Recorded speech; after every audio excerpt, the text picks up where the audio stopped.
نسلم على رسوله الكريم أما بعد فأعوذ بالله من الشيطان الرجيم بسم الله الرحمن الرحيم والليل إذا يغشى والنهار إذا تجلى وما خلق الذكر والأنثى إن سعيكم لشتى فأما من آتى واتقى وصدق بالحسنى فسنيسره لليسرى وأما من بخل واستغنى وكذب بالحسنى فسنيسره للعسرى وما يغني عنه ماله إذا تردى. یہ آیات ہم 10 آیات جو تھے وہ پڑھ چکے ہیں پچھلی دفعہ. شروع اللہ کے نام سے جو بے حد مہربان اور نہایت رحم کرنے والا ہے. قسم رات کی جب وہ چھا جائے اور قسم دن کی جب روشن ہو اور اس کی جو اس نے پیدا کی ہے نر اور مادہ. تمہاری کمائی طرح طرح پر ہے. سو جس نے دیا اور ڈرتا رہا اور سچ جانا بلی بات کو تو اس کو ہم سہج سہج پہنچا دیں گے آسانی میں یعنی جنت الفردوس میں. اور جس نے نہ دیا اور بے پرواہ رہا یعنی اللہ کے راستے میں نہ خرچ کیا اور بے پرواہ رہا اور جھوٹ جانا بھلی بات کو سو اس کو ہم سہج سہج پہنچا دیں گے بہت سخت جگہ میں یعنی جہنم میں. 2 گروہ انسان کے بنا دیے گئے. ایک جس میں یہ 3 صفات تھیں. صفات خیر ہیں وہ کیا ہے؟ اللہ کے راستے میں خرچ کرنا، اللہ سے ڈر کے گناہوں کو چھوڑ دینا اور سچی بات کو حق جاننا اور اس کی اطاعت اور پیروی کرنا. اس کا انجام خیر ہے اور وہ جنت الفردوس. دوسرا گروہ وہ ہے جو مال سے محبت کی وجہ سے خرچ نہیں کرتا اللہ کے راستے میں اور اللہ کے احکامات سے بے پرواہ ہے اور جھوٹ جانتا ہے جو باتیں اس تک پہنچ رہی ہیں دین کی، اسلام کی، قرآن کی، حدیث کی، اس کو وہ جہنم میں پہنچ جائے گا اور یہ بہت بری جگہ ہے. اب آگے فرماتے ہیں وَمَا يُغْنِي عَنْهُ مَالُهُ إِذَا تَرَدَّى، اور کام نہ آئے گا اس کا مال جب گڑھے میں گرے گا. اس وقت دنیا میں تو سارے دکھوں کا مداوع ہم سمجھتے ہیں مال ہے. کوئی بیمار ہو، کوئی پریشانی ہو، کوئی دقت ہو کہ پیسہ مل جائے تو سارے مسئلے حل ہو جائیں گے. حالانکہ پیسے سے ہی سارے مسئلے پیدا ہوتے ہیں. یہ بھی سمجھنے کی چیز ہے. مال اگر حلال کے طریقے سے ہے تو یہ خیر ہے، لیکن یہ خیر بھی بہت بڑی ایک شر لے کے آیا اپنے ساتھ اور وہ حساب کتاب کی ہے. مال کے بارے میں فرمایا کہ حلالہ حساب و حرامہ عذاب. اس کے حلال کے اندر حساب کتاب ہے اور حرام کے اندر عذاب ہے. اس لیے مال سارے مسائل کا حل نہیں، سارے مسائل کی جڑ ہے اور وہ جڑ مال نہیں ہے، مال کی محبت ہے. مال کی محبت ہے. اچھا، مال میں ایسی تاثیر ہے جب یہ آتا ہے تو اس سے محبت ہو جاتی ہے. یہ ہو نہیں سکتا کہ جب مال ہو تو اس سے محبت نہ ہو. صرف یہ ہے کہ جس نے اپنی تربیت کروائی ہوئی ہے اور وہ اللہ والوں کی صحبت اختیار کیا ہوا ہے پھر اس کے دل سے اللہ مال کی محبت کو نکال دیتے ہیں. پھر وہ جس حال میں بھی رہتا ہے اس سے کوئی پرواہ نہیں. غریب ہے پھر بھی ٹھیک ہے، مالدار ہے پھر بھی ٹھیک ہے. اس کے قلب کی کیفیت یکساں رہتی. اور یہی جو نفسیات ہے کہ ہر مسئلے کا حل مال ہے تو وہ آدمی اس امید پہ ہے کہ آخرت میں بھی جب کوئی جھگڑا پڑے گا اول تو اس کو آخرت پہ یقین ہی نہیں. اگر یقین کبھی دماغ میں خیال آتا ہے تو اس کا جواب دیتا ہے میرے پاس بہت مال ہے، میں وہاں پیش کر دوں گا اور میں وہاں سے بچ جاؤں گا. تو اللہ پاک نے فیصلہ فرما دیا کہ وہاں ہرگز کسی کام نہیں آئے گا. وہاں 2 چیزیں کام آئیں گی، ایک عقیدہ اور دوسرا عمل. عقیدے کی بنیاد پہ فیصلے ہوں گے سارے کے سارے. جس کا عقیدہ غلط ہے وہ خدا اور رسول کو نہیں مانتا، اسلام کی حقانیت پہ اس کو یقین نہیں ہے، اس کا تو کوئی نیک عمل وہاں کنسیڈر ہی نہیں ہوگا، مانا ہی نہیں جائے گا. اب بظاہر یہ بات انصاف کی نہیں لگتی کہ جی جو اعمال نیک کر رہا ہے، بھلے وہ امریکن ہے، کرسچن ہے، جیو ہے، اس کی تو یہ اللہ کے فیصلے ہیں، اس پہ اعتراض کی گنجائش نہیں ہے۔ اللہ کا فیصلہ یہ ہے کہ جس کا عقیدہ غلط ہے، وہ خدا اور رسول اور آخرت کو، قیامت کو نہیں مانتا، کافر ہے، اور وہ بھی نیک عمل کر رہا ہے، اس نے اسپتال بنایا، اس نے سڑک بنائی، ویل فائن، بڑا اچھا کیا اس نے، اس کا اجر اس کو دنیا میں دے دیا جائے گا، اس کا اجر اس کو دنیا میں دے دیا جائے گا، اس کو موت نہیں آئے گی جب تک جو اس نے بھلائی کا کام کیا تھا اس کا اجر اس کو نہ مل جائے۔ روایت میں آتا ہے کہ ایک بادشاہ تھا کافر اور بڑا سخت ظالم تھا اور بڑی لوگوں کو تنگ کرتا تھا، وہ مرنے لگا تو کہا کہ میرا دل چاہتا ہے کہ فلاں قسم کی مچھلی کھاؤں۔ اب یہ بات اللہ تک پہنچی، اللہ تبارک و تعالیٰ نے فرشتے سے کہا کہ وہ مچھلی تو جہاں یہ ڈھونڈ رہے ہیں جس سمندر میں، اس میں ہے ہی نہیں، فلاں سمندر میں ہے، وہاں سے اس مچھلی کو لو اور اس کے جال کے اندر ڈالو تاکہ یہ مچھلی پکڑ لیں اور لا کے اس بادشاہ کو کھلا دیں تاکہ یہ مرے۔ چنانچہ فرشتے نے دوسرے سمندر سے اس مچھلی کو پکڑا، جہاں جال ڈالا ہوا تو اس میں ڈالا، وہ مچھلی پکڑی گئی، لے آئے، پکایا، اس کو کھلائی اور وہ کھا کے مر گیا۔ دوسری طرف ایک بہت نیک اور متقی اور صالح آدمی تھا، ساری زندگی اللہ کی فرما برداری میں گزاری، آخری وقت آیا تو تنہا تھا، ایک جھونپڑی میں تھا، ایک جنگل میں تھا اور دور مٹکا تھا، اس میں پانی تھا، تو گھسڑتا یہ پانی کے قریب گیا، مرتے وقت بڑی سخت پیاس لگتی ہے، سکرات الموت میں پیاس بڑی لگتی، گلا خشک ہوتا ہے، اور اس نے مٹکے میں سے پانی نکالنے لگا، مٹکا گر گیا اور ٹوٹ گیا، سارا پانی بہہ گیا اور یہ پیاسا ہی مر گیا۔ بظاہر فرشتے اللہ کے امر کو سوال نہیں کر سکتے، لیکن بعض اوقات امت کی تربیت کے لیے اور اس واقعے کو کھولنے کے لیے ایک فرشتے نے اللہ سے اجازت چاہی کہ اللہ کریم آپ کی حکمت بہت بلند ہے، لیکن اپنے علم اور عقل میں اضافے کے لیے میں پوچھنا چاہتا ہوں، وہ کافر تھا اور وہ منکر تھا اور بڑا ظالم تھا، اس کے لیے اتنا تردد ہوا کہ مچھلی کھلا کے اس کو مارا اور اس بیچارے کو پیاسے مارا، اس میں تیری کیا حکمت ہے؟ تو اللہ تبارک و تعالیٰ نے بتایا کہ یہ جو ظالم آدمی تھا بادشاہ، اس نے ایک دفعہ ایک نیکی بھی کی تھی اور میرے ذمے تھا اس کا اجر دینا، تو میں نے مرنے سے پہلے چاہے اس کا حساب کتاب برابر کر دوں تاکہ آخرت میں آ کے یہ کوئی کلیم نہ کرے، اس لیے اس کو مچھلی کی خواہش تھی وہ پوری کر دی، اب آخرت میں اس کا کوئی کلیم نہیں ہے، اس لیے یہ ذلیل و رسوا قیامت میں ہوگا اور گھڑے میں اوندے منہ ڈال دیا جائے گا۔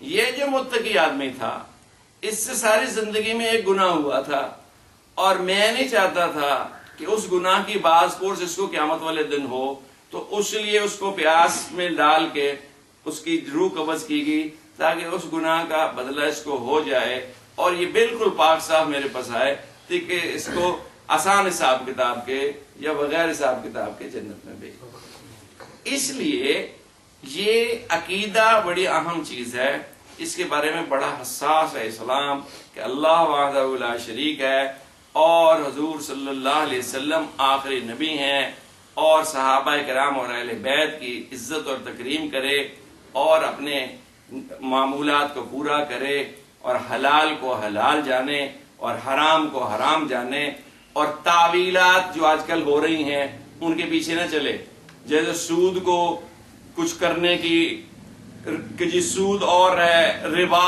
اور ہے۔ میں نے ایک دن آپ کو بتایا تھا کہ ایک شیطان پیدا ہو گیا، اس کا نام بھی میں نے لیا تھا، اور وہ بھی بڑی الٹی سیدھی تعویلات پیش کرتا ہے، اس لیے بڑا کیئرفل رہنا چاہیے، بڑا حساس، اور علماء حقانی کا آپ کو پتہ ہونا چاہیے اس وقت کون سے علماء حق پہ ہیں اور سچ ہیں، اور ان سے مسائل پوچھ کے پھر زندگی گزارے، تو مال وہاں کام نہیں آئے گا۔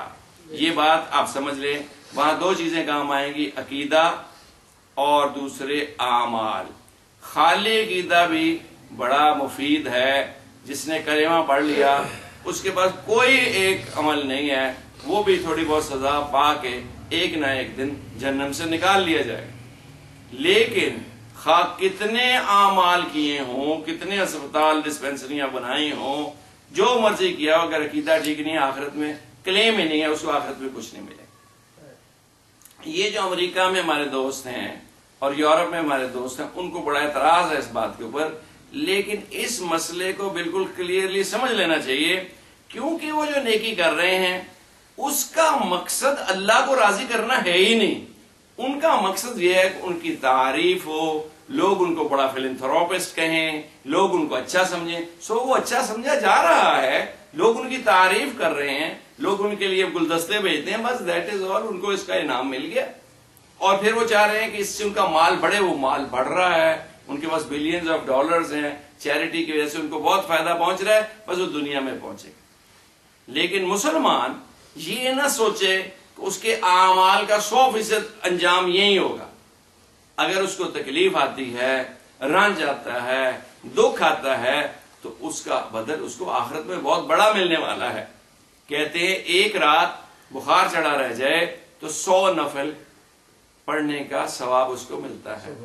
جب درد سے کراتا ہے، کہتا ہے ہائے ہائے مجھے درد ہو رہی ہے، بے شمار گناہ اس سے ایسے جڑ جاتے ہیں جیسے سوکھے درخت خزاں میں درخت سے پتے جڑتے ہیں۔ اور مسلمان کسی تردد میں اور تکلیف میں چلا جائے، اللہ تبارک و تعالی اس کے گناہوں کو معاف کرتے ہیں۔ اس لیے سارے معاملات ہم یہ نہ چاہا کریں کہ یہیں کلیئر ہوں۔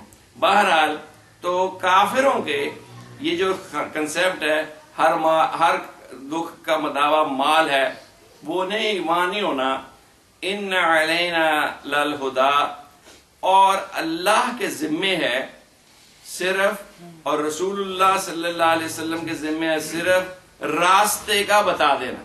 کسی کو زبردستی اسلام پہ نہیں لایا جا سکتا، نہیں تو اللہ اگر چاہ دیتے کہ سارے لوگ اس کی عبادت کریں تو کسی کے کیا مجال تھی۔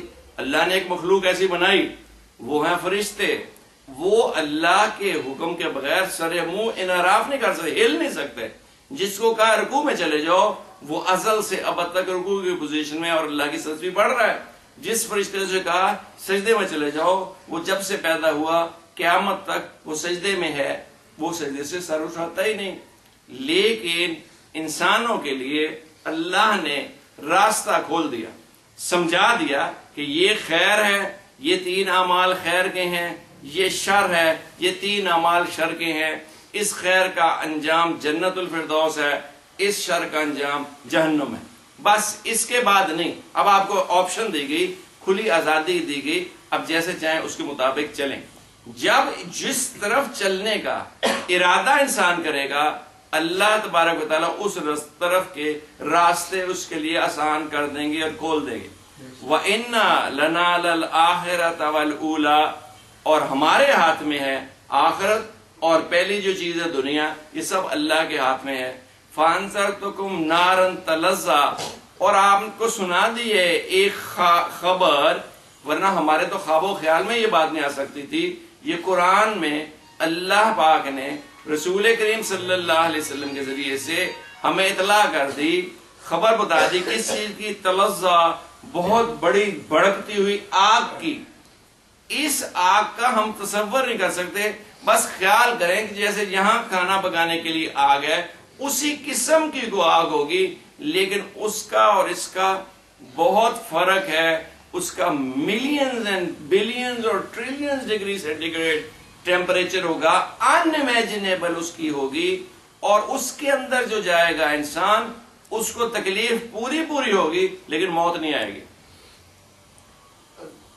لا يصلاها الا الاشقى الذي كذب وتولى، اس میں وہی گرے گا جو بہت بڑا بد نصیب اور شکی اور گندا اور غلیظ ہوگا، اور جس نے جھٹلایا اور منہ پھیر لیا، بات کو مانا ہی نہیں، سمجھائی بات۔ اصل میں شروع میں یہ قرآن پاک جب نازل ہوا تو اس کے براہ راست مخاطب مکہ کے کافر تھے، جن کو حضور صلی اللہ علیہ وسلم اپنے ذات اطہر کی موجودگی میں بہت پیار کے ساتھ سمجھاتے تھے، اور ان کو ترغیب دیتے تھے اور قرآن پاک ان کے سامنے تلاوت کرتے تھے اور اتنی خوبصورت تلاوت فرماتے تھے کہ تہجد کے وقت ولید اور عتبہ اور شیبہ یہ تینوں جا کے چھپ کے پہاڑوں کے بیچ میں حضور صلی اللہ علیہ وسلم کی تلاوت سنا کرتے تھے. لیکن ایسے بدبخت سمجھتے تھے کہ صادق الامین ہے، جو بات کرتے سچ ہے، آپ کے اوپر وحی آتی ہے. عربی ہم سے زیادہ وہ سمجھتے تھے، ان کو بالکل پتا تھا کہ یہ عام آدمی کا کلام نہیں ہے. قرآن پاک گرامر کے اعتبار سے ایک معجزہ ہے، زبان کے اعتبار سے ایک معجزہ ہے. اس کے الفاظ ایسے چناؤ میں اور ایسے ٹھہراؤ کے ساتھ اور ایسی ترتیب کے ساتھ ہیں کہ یہ انسان کا کلام ہو نہیں سکتا. وہ تو عربی کے ماہر تھے، سب سمجھتے تھے، لیکن ان کی قسمت میں ہدایت نہیں تھی، وہ شکی تھے اور انہوں نے انکار کیا اور منہ پھیر لیا. وَسَيُجَنَّبُهَا الْأَشْقَى، اور بچاویں گے اس سے بڑے ڈرنے والے کو. یعنی جو متقی ہے وہ تو بچ جائے گا جہنم سے، اور جو شکی ہے وہ جائے گا جہنم میں. یعنی یہ اگر ایک مفسر قرآن، ان کا نام اس میں لکھا ہے، بہت بڑے بزرگ ہیں، انہوں نے لکھا ہے کہ یہ جو ہے یہ تفسیر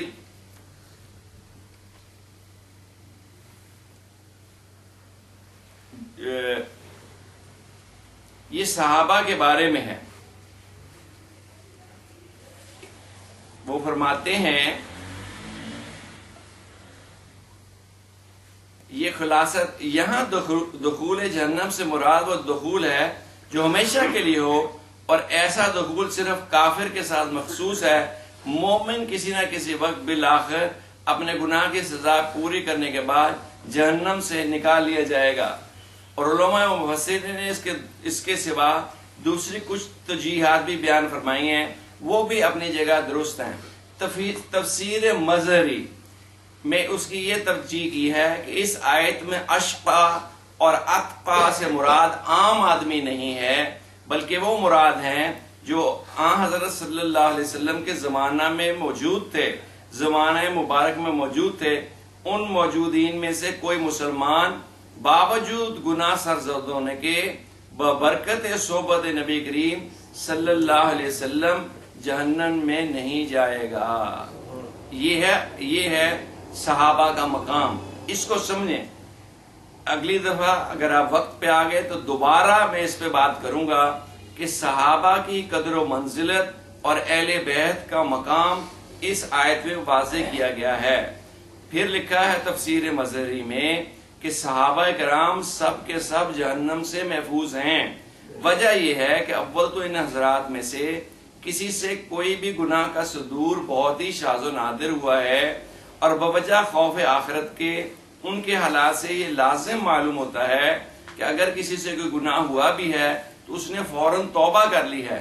پھر اس کے گناہ کے مقابلے میں ان کے اعمال حسنہ اتنے زیادہ ہیں کہ ان کی وجہ سے یہ گناہ معاف ہو سکتا ہے.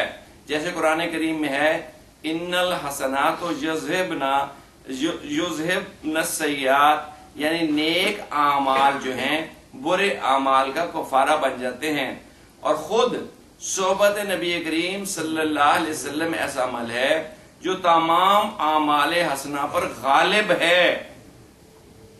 یہ اس بیوقوف آدمی نے بھی کہہ دیا نا اپنی تقریر میں کہ نبی کی صحبت بھی عورت کو سدھار نہیں سکی.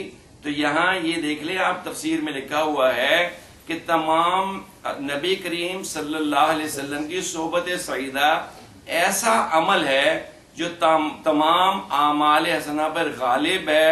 حدیث میں صلح امت کے بارے میں آیا ہے قوم لا یشکا جلیسہم ولا یخاب انیسہم، یعنی یہ وہ لوگ ہیں کون؟ صحابہ کرام اور تابعین، تبع تابعین اور اہل اللہ حضرات. وہ لوگ ہیں، فرمانا صلح امت وہ لوگ ہیں جن کے ساتھ بیٹھنے والا شقی اور نامراد نہیں ہو سکتا، اور ان سے مانوس ہو یعنی ان کا دوست ہو، وہ کبھی محروم نہیں رہ سکتا. قوم لا یشقى جلیسہم ولا یخاب انیسہم، یہ حدیث ہے اور صحیحین میں ہے۔ صحیحین کیا ہوتا ہے کہ دو حدیث کی کتابیں ہیں، ان میں معتبر ان دونوں میں یہ حدیث ہو تو اسے صحیحین کہتے ہیں، یعنی وہ لوگ ہیں جن کے ساتھ بیٹھنے والا شکی اور نامراد نہیں ہو سکتا، اور جو ان سے مانوس ہو، ان سے دوستی رکھتا ہو، ان سے پیار کرتا ہو، اللہ والوں سے، وہ کبھی محروم نہیں رہ سکتا۔ تو جو شخص سید الانبیاء صلی اللہ علیہ وسلم کا جلیس اور انیس ہو، وہ کیسے شکی ہو سکتا ہے؟ اسی لیے حدیث صحیحہ میں اس کی تصریحات موجود ہیں کہ صحابہ کرام سب کے ساتھ عذاب جہنم سے بری ہیں۔ خود قرآن کریم میں صحابہ کرام کے بارے میں یہ موجود ہے، کل وعد اللہ الحسنہ، یعنی ان میں سے ہر ایک کے لیے اللہ نے حسنہ یعنی جنت کا وعدہ فرمایا ہے۔ تو صحابہ کرام کی تکریم اور ان کا عزت اور ان کی قدر و منزلت، ان کا احترام حد درجے سے یہ ہونا چاہیے کہ کوئی قرآن جب نازل ہوا تو براہ راست قرآن کے مخاطب وہ ہیں، انہوں نے قرآن اپنی آنکھوں سے سنا، انہوں نے حضور صلی اللہ علیہ وسلم پر قرآن نازل ہوتے ہوئے دیکھا، انہوں نے قرآن پاک کو محفوظ فرمایا اور آج ہمارے تک پہنچ رہا ہے اصل شکل کے اندر۔ پھر نہ صرف انہوں نے قرآن پاک کے الفاظ کو محفوظ فرمایا، اس کی تشریحات کو میں محفوظ فرمایا حدیث کی شکل میں، اور اس کے جو اعمال تھے یعنی نماز کا حکم قرآن پاک میں ہے اور اس کا طریقہ تفصیل سے حدیث میں ہے، لیکن کیسے پڑھ کے دکھائی جائے وہ صحابہ نے اس عمل کو بھی اسی طرح سنبھال کے رکھا جیسے انہوں نے حضور صلی اللہ علیہ وسلم سے سیکھا تھا، اور آگے سکھا کے گئے تاکہ یہ کنٹینیو چلتا رہے، آج ہم تک پہنچا۔ تو یہ ان کے احسانات ہیں۔ تو صحابہ کے بارے میں بڑی احتیاط کرنی چاہیے، ان سے محبت کرنی چاہیے، ان کا احترام کرنا چاہیے، ان کا ایصال ثواب کرنا چاہیے، ان کے نام کے ساتھ رضی اللہ تعالی عنہ لینا چاہیے، اور ان کی برکتوں سے اللہ سے اپنی دعائیں مانگنی چاہیے، ان کے وسیلے سے، ان کے واسطے سے اپنی دعائیں مانگنی چاہیے، اور کسی کے بہکاوے میں نہ آئے۔ صحابہ اللہ پاک کے محبوب کے دوست ہیں۔ دیکھیں آج ہم 1435 سال بعد دنیا میں موجود ہیں، اور ہمیں امید ہے کہ حضور صلی اللہ علیہ وسلم ہماری شفاعت فرمائیں گے تو ہماری بخشش ہو جائے گی، ٹھیک ہے؟ تو 1400 سال بعد ہم متوقع ہیں کہ ہماری شفاعت فرمائیں گے، تو جو ان کے ساتھ تھے،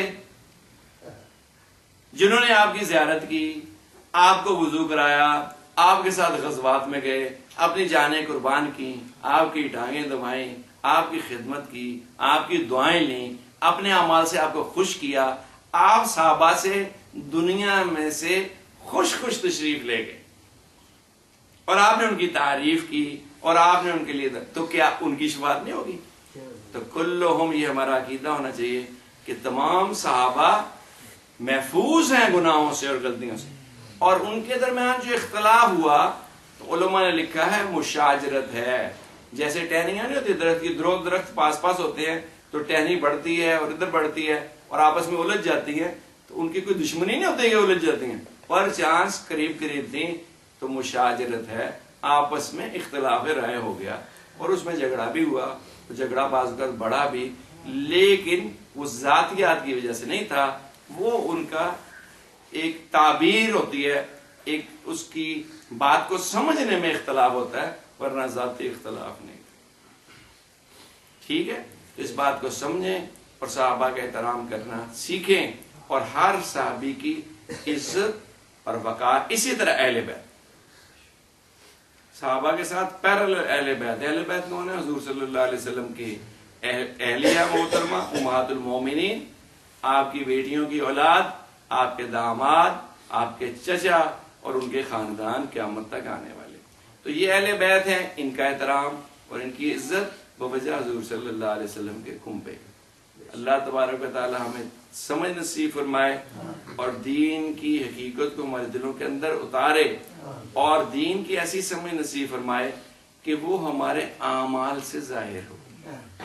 لوگ ہمارے نام دیکھ کے نہ سمجھیں کہ یہ مسلمان ہے، ہمارے کام دیکھ کے، ہماری ڈیلنگ دیکھ کے، کہ یہ دکان جو ہے کسی مسلمان کی ہے، وہ سودا خریدے گا تو اس کو پتہ چلے گا. آج یہ گاڑی جو چلا رہا ہے، یہ کوئی مسلمان چلا رہا ہے تو جو چلاتے ہوئے دیکھے گا کہ خام خواہ ہارن نہیں بجا رہا، خام خواہ اشارہ نہیں توڑ رہا، خام خواہ بدتمیزی نہیں کر رہا، کسی کو ڈرا نہیں رہا، یہ مسلمان ہے. کہ اس کی بیوی سے ملو تو وہ کہتی بڑا اچھا آدمی ہے، میرا شوہر تو بہت نیک ہے، بڑا پارسا ہے، بہت محبت ہے. اس کی بیوی اس کے حق میں گواہی دے، اور اس کے ہمسائے اس کے حق میں گواہی دیں، اور اس کے ملنے والے اس کے حق میں گواہی دیں، اور اس کے والدین اس کے حق. تو یہ ہے دین. ورنہ کہ جی شناختی کارڈ پہ لکھا ہوا مسلمان تو میں مسلمان ہوں، تو یہ بات نہیں ٹھیک. اعمال سے ہوگا سارا. اللہ تبارک و تعالی ہمیں توفیق نصیب فرمائے. اب تھوڑی دیر ذکر کر لیتے ہیں. یہ ذکر جو ہے یہ بہت بڑی اللہ کی نعمت ہے. یہ بیج ہے اللہ کی محبت کا. یہ دل میں اترے گا اور اللہ تبارک و تعالیٰ کی محبت آئے گی. چلتے پھرتے بھی اس کی مشق کیا کرے. سونے سے پہلے بھی ہر شخص عادت بنائے کہ تھوڑی دیر ذکر کرے. جس کو اللہ تبارک و تعالیٰ توفیق دے پچھلے پیر اٹھنے کی، اس وقت بھی تھوڑی دیر ضرور ذکر کرے. اعوذ باللہ من الشیطان الرجیم. بسم اللہ الرحمن الرحیم. اعوذ باللہ من الشیطان الرجیم. بسم اللہ الرحمن الرحیم. اعوذ باللہ من الشیطان الرجیم. بسم اللہ الرحمن الرحیم. اعوذ باللہ من الشیطان الرجیم. بسم اللہ الرحمن الرحیم. اعوذ باللہ من الشیطان الرجیم. بسم اللہ الرحمن الرحیم. اعوذ باللہ من الشیطان الرجیم. بسم اللہ الرحمن الرحیم. لا الہ الا اللہ محمد رسول اللہ. لا الہ الا اللہ محمد رسول اللہ. لا الہ الا اللہ محمد رسول اللہ. لا الہ الا اللہ محمد رسول اللہ. لا الہ الا اللہ محمد رسول اللہ. لا الہ الا اللہ محمد رسول اللہ. استغفر اللہ ربی من کل ذنب واتوب الیہ. استغفر اللہ ربی من کل ذنب واتوب الیہ. استغفر اللہ ربی من کل ذنب واتوب الیہ. استغفر اللہ ربی من کل ذنب واتوب الیہ. استغفر اللہ ربی من کل ذنب واتوب الیہ. استغفر اللہ ربی من کل ذنب واتوب الیہ. اللہم صلی علی سیدنا محمد وآلہ وبارک وسلم. اللہم صلی علی سیدنا محمد وآلہ وبارک وسلم. اللہم صلی علی سیدنا محمد وآلہ وبارک وسلم. اللہم صلی علی سیدنا محمد وآلہ وبارک وسلم. اللہم صلی علی سیدنا محمد وآلہ وبارک وسلم. اللہم صلی علی سیدنا محمد وآلہ وبارک وسلم. احمد و صدیق و سلمہ قاسم است و جعفر است. باجزید و ابوالحسن زبولی تاج سر است. یوسف است و غیدوانی عارف و محمود ہم. والی رامتینی سماس شمس خاور است. شاہ کلال است و بہاؤدین علاؤدین ولی. خواجہ یعقوب و عبید اللہ و فضل داور است. زاہد و درویش خواجہ کنگی باقی بحق. احمد و آدم بنور و شیخ سعدی رہبر است. خواجہ یحییٰ اسقم عبدالشکور عبدالرزاق. حضرت محمد صفا فقیر محمد انور است. شمس دین مولا شدہ جان خریدار غلام. فیض نعمت یا خدایا در درونم خوش ترست. شمس دین مولا شدہ جان خریدار غلام. باز حضرت غازی شاہ فیضان رب اکبر است. شاہ مومن بادہ ذل الہی یاد کن. با امید فیض اہل اللہ چشم خاور است. شمس دین مولا شدہ جان خریدار غلام. صوفی مقبول احمد نقش بندی نوکر است. ہو عطا یا الہی عشق او ذکر دوام.